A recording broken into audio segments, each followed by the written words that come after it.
თამარის დასახლებაში მოსახლეობა ლიბერთი ბანკის მომსახურების სერვისით უკმაყოფილოა. მათი თქმით, პენსიის ასაღებად რიგში დგომა ყოველთვიურად პრობლემებს წარმოადგენს და ხშირად რიგში დგომა რამდენიმე დღის განმავლობაში უწევთ. ამიტომ ბანკის მომსახურე პერსონალის გაზრდას ითხოვენ.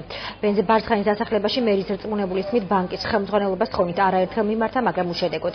ლიბერთი ბანკის საკითხთან დაკავშირებით ჯერჯერობით კომენტარს არ აკეთებს.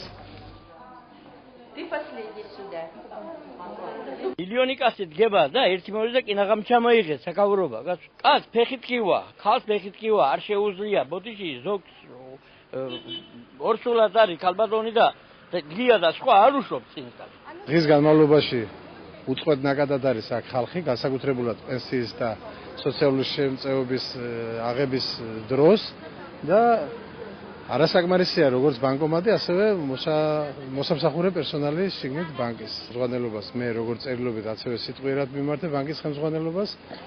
სხვა ხელისუფლებას არანაირი ჩარევის უფლება ჩვენ არ გაგვაჩნია კერძო ნესაკუთრეს პირად ბიზნესში.